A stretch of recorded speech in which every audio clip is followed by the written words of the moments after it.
It's a lot of dirt here.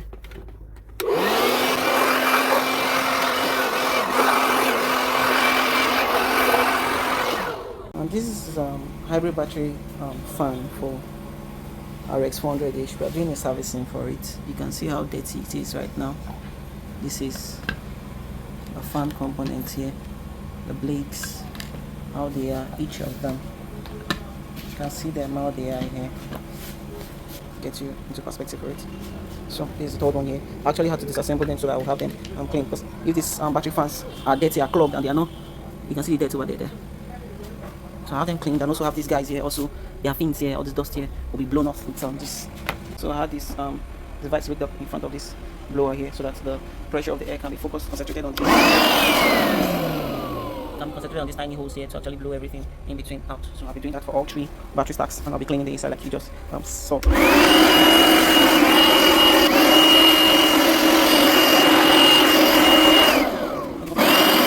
So I've cleaned up all the battery, and I just even assembled the bus bars.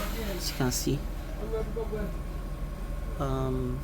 vinegar and baking soda did this one here. You can see all of them cleaned and assembled, all clean and assembled. Then this one's here, you can see them here, also very clean and assembled compared to before. You can see that there's no more dirt there. All the things were properly cleaned. Let me give you perspective here. You can see them, all of them properly cleaned.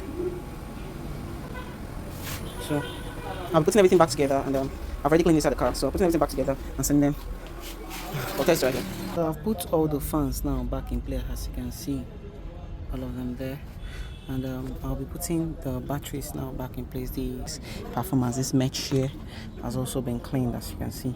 So I'll be assembling everything, then go for a test drive. All the batteries are inside now, but so after about 41 pieces of bolts and nuts that has held everything in place on this battery, I think I might have to have this car started first before I put the seat back in, so we don't have to start losing everything again because of an error or something. So I just hope that I won't have to lose all these pieces of bolts and nuts, a lot of them holding this guy back in place.